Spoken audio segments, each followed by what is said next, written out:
Honnêtement, on va parler franchement. Là, ça fait trop longtemps que ça dure. Trop longtemps que ça dure. Moi, ça fait plus de 25 ans que ça dure. Voilà. Je suis supporter du Paris Saint-Germain depuis 1998. J'ai été abonné la saison 2001-2002, 2002-2003. On a tout connu avec ce club. Le meilleur comme le pire. Mais le meilleur, c'était quoi? Honnêtement. Il y a eu des bons moments. On va pas se mentir. On a eu beaucoup de choses à subir avec ce club. Moi, j'ai subi des choses incroyables.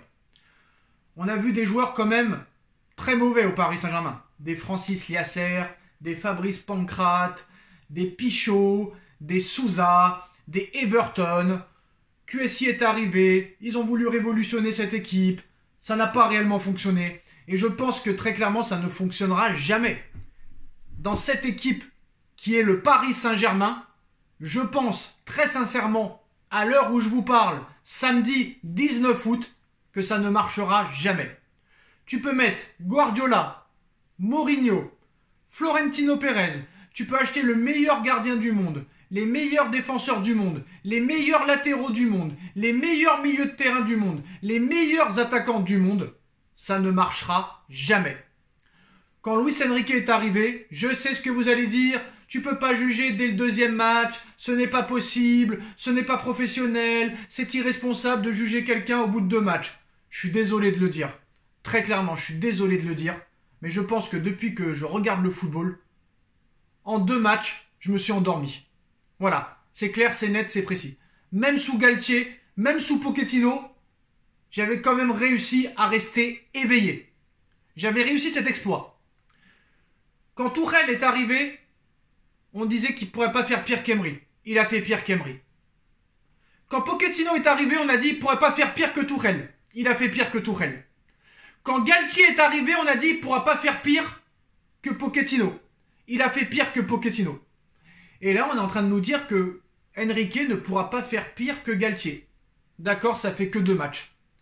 La première question que je vais vous poser, et je la pose à vous les abonnés. Dites-moi en commentaire, honnêtement, objectivement, si vous avez kiffé le match de ce soir. Honnêtement, si vous avez regardé le match, je précise bien, parce qu'on connaît maintenant les footix qui viennent donner un commentaire, qui viennent donner un avis sur un match qu'ils n'ont pas regardé. Honnêtement, le match contre Lorient déjà, est-ce que vous avez kiffé? Mais ce soir, si vous avez regardé le match, honnêtement, est-ce que vous avez kiffé la performance du Paris Saint-Germain ce soir? Dites-moi juste, clair, net et précis. Est-ce que vous avez kiffé le match du Paris Saint-Germain ce soir? Je vais vous raconter une anecdote pendant ce match.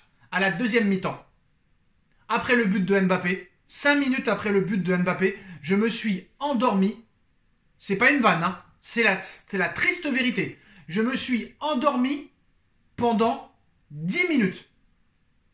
Pendant 10 minutes, je me suis endormi et j'ai été réveillé par les commentaires de Canal+, qui sifflent la faute de Donnarumma pour le pénalty de Toulouse et l'égalisation de Toulouse.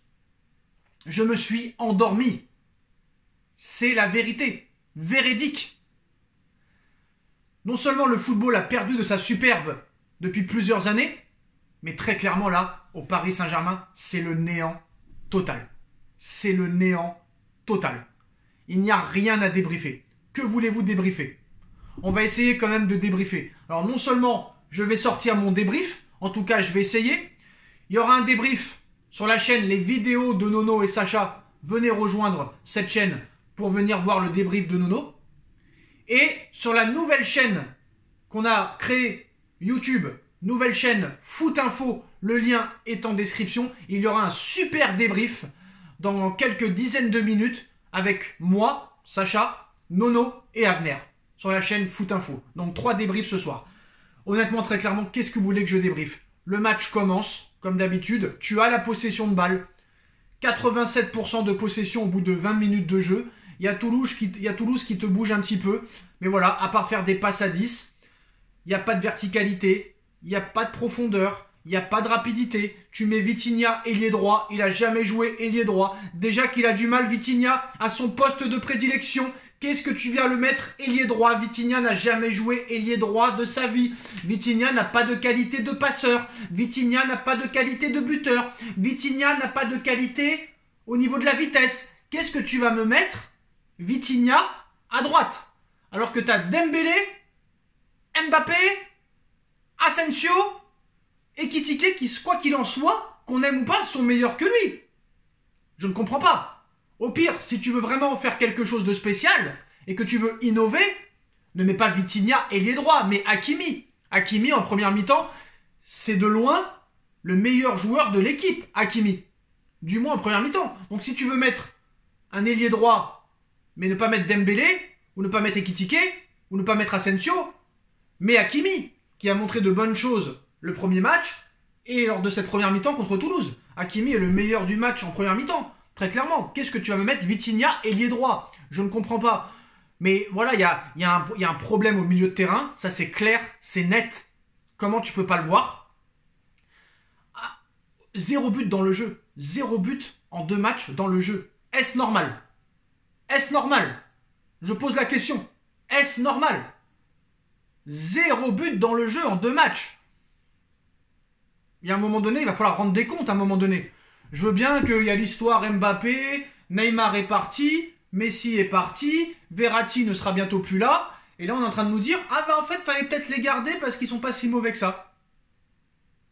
Alors, il va falloir juger sur une saison. Très clairement, sur une saison entière. Il va falloir rester calme, il va falloir rester pragmatique. Mais dans les matchs amicaux, je n'ai vu aucune patte de Enrique. Et sur ces 2 premiers matchs, c'est le néant total. Tu as besoin de Mbappé contre Toulouse pour essayer de changer les choses. Mbappé rentre, il provoque un penalty, il transforme le penalty. Donnarumma, il va falloir en parler. Certes, pendant tout le match, on ne le voit pas parce que le Paris Saint-Germain a largement la possession de balle. Mais Donnarumma, sur le penalty de Toulouse, très clairement, c'est une honte. J'ai pas peur de le dire. Je n'ai pas peur de le dire. Maintenant, moi, je me suis endormi. Pour moi, c'est le néant total. Au moins, avec Pochettino et Galtier, il y avait au moins des buts. Même si peut-être c'était très ennuyant, au moins, il y avait des buts. Il y avait quelques occasions à se mettre sous la dent. Je suis désolé. Gonzalo Ramos, ça sent la grosse douille. Gonzalo Ramos, ça sent la grosse fraude. La grosse escroquerie. J'ai pas peur de le dire. 80 millions d'euros Gonzalo Ramos. Mauro Icardi qui met but sur but à Galatasaray. Est-ce que Neymar a vraiment été remplacé? Est-ce que Messi a vraiment été remplacé? Je ne pense pas. Alors je sais ce que vous allez dire. Sacha, tu es le premier à avoir demandé le départ de Neymar et le départ de Messi. Pourquoi on a demandé leur départ? Parce qu'on avait l'impression que ces mecs-là n'en avaient rien à foutre du Paris Saint-Germain et qui pensaient plus à eux-mêmes qu'au PSG. Mais à l'heure où on parle, il va falloir peut-être se poser des questions. Il reste 11 jours avant la fin du mercato. Il va falloir se bouger les fesses. Il va falloir prendre 1 voire 2 milieux de terrain supplémentaires minimum. Il va falloir très clairement faire quelque chose offensivement. Régler une bonne fois pour toutes le dossier Mbappé. Hernandez ce soir, je ne l'ai pas trouvé du tout bon. Pas du tout. Marquinhos ça va, Skriniar ça va. Hakimi très très bon mais peut mieux faire. Au milieu de terrain, Ugarte a tenu on va dire la dragée haute, mais au milieu de terrain, il y a un manque cruel d'innovation. Il manque du fond de jeu. C'est le fond de jeu qui est inexistant au Paris Saint-Germain. Inexistant. Dembélé, d'accord, très très bon, mais très personnel. Mbappé, très très bon, mais très personnel. Et Gonzalo Ramos, qui reste dans l'axe, qui ne décroche pas, qui ne défend pas, qui ne vient pas chercher les ballons. Je sens que Gonzalo Ramos, c'est la douille. Quand je vois la célébration de Kylian Mbappé sur le penalty, j'ai l'impression que le mec a tellement la rage qu'il veut se barrer. Dembélé, j'ai l'impression que très clairement, lui, pour lui prendre un ballon, ça va être très compliqué. Dembélé et les passes, je sais pas si c'est l'amour fou, hein. Donc ça va être très compliqué de faire quelque chose avec cette équipe. Moi, c'est mon avis. Il va falloir acheter 2 ou 3 joueurs supplémentaires pendant le mercato. J'ai l'impression que ces mecs-là sont venus en vacances. C'est mon avis le plus sincère. En tout cas, je prends pas du tout de plaisir à regarder cette équipe. Je me suis endormi. Regardez mes yeux sont rouges. Je ne prends aucun plaisir. Celui qui ose me dire en commentaire qui prend du plaisir en regardant cette équipe, je suis désolé, mais pour moi c'est une honte. 2 matchs depuis le début de la Ligue 1. 2 matchs.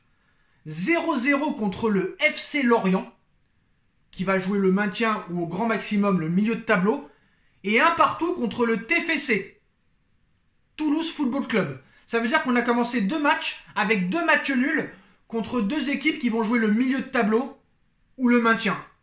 Est-ce acceptable? La semaine prochaine, c'est le Racing Club de Lens. Dans 2 semaines, c'est Lyon. Dans 4 journées, c'est Marseille. Dans 6 journées, c'est Rennes. Et on nous explique que cette équipe-là peut aller en finale de Ligue des Champions cette année. Alors d'accord, il faut laisser du temps. Mais là, très clairement, pour moi, c'est pas loin d'être une honte ce qu'on a vu ce soir. Voilà. S'il y en a qui sont contents de voir le PSG jouer comme ça, tant mieux pour vous. Chacun son avis, chacun son opinion. Mais ce soir, c'est une catastrophe. Le néant total. L'eschatologie du pipi caca boudin. Quand tu vois le Real Madrid ce soir, qui s'est baladé, qui s'est promené, 3-1, avec sa nouvelle recrue, Jude Bellingham, qui met un doublé ce soir, qui a mis un but lors de la première journée. Jude Bellingham, 3 buts en 2 matchs. 3 buts en 2 matchs. Et là on nous explique, ouais mais tu comprends Sacha, il manque d'automatisme, ils se connaissent pas. Mais quel rapport? Mais quel rapport? Quel rapport? Il y a quoi à retenir de bon aujourd'hui? Contre Lorient, il y avait quoi à retenir de bon? Il y en a qui étaient contents. Il y en a qui étaient contents du match nul contre Lorient. C'est ça des supporters. Mais faut arrêter. Faut arrêter. On voit rien. C'est nul. On s'ennuie. On s'endort. Il n'y a pas de football. Ça joue à la baballe. Ça joue à la baballe. Il n'y a pas d'occasion. Il n'y a pas de verticalité. Il n'y a pas de rapidité. Il n'y a pas de fond de jeu. Il n'y a pas de jeu de passe. Il n'y a rien. On s'ennuie. C'est des sénateurs. C'est des sénateurs. Très clairement, on se fait chier. Et moi, je suis très inquiet pour la suite de la saison. Qui dans cette équipe va marquer des buts? 0 but dans le jeu depuis le début du championnat. 0 but dans le jeu. 2 points pris sur 6. Et attention, cette année, il n'y a pas 38 journées. Il y a seulement 34 journées. Donc ça veut dire que les points comptent double. Les points comptent double. Les points sont très importants. Voilà. Après, bon, ça me rappelle un petit peu le début de saison de Laurent Blanc en 2013-2014. Laurent Blanc arrive. 2 matchs nuls contre Ajaccio et contre je ne sais plus qui, contre Montpellier. On se rappelle, Laurent Blanc avait été critiqué et après, au bout de la 3e journée, il y a eu la première victoire contre Nantes avec les premiers buts de Cavani et tout ça. Et après, ça s'était lancé. Donc, on va attendre. Mais moi, je suis frustré, vraiment, je suis frustré parce que quand Laurent Blanc avait fait ces 2 matchs nuls, il y avait des occasions, il y avait des buts, il y avait quelque chose qui se créait. Mais là, il n'y a rien. Il n'y a rien. Il n'y a aucun signe distinctif. Il n'y a rien qui en ressort de ces 2 matchs nuls du Paris Saint-Germain contre Lorient et Toulouse. À ce rythme-là, on va jouer le maintien. Je pense pas que le PSG, cette saison, mettra 80 ou 90 buts. Hein. Là, vraiment, dans le jeu, je pense pas qu'on verra beaucoup de buts cette saison. Hein. Je pense que très clairement, ça peut très vite tourner au vinaigre. C'est mon avis. Voilà les postos. N'hésitez pas à liker cette vidéo, on bombarde. On nous dit en commentaire ce qu'on a pensé de ce match. On se retrouve dans quelques minutes pour le débrief de Nono sur la chaîne Les Vidéos de Nono et Sacha. Et on se retrouve pour le super débrief sur Foot Info. Le lien est en bas en description avec Avner, Sacha et Nono. Tchuss.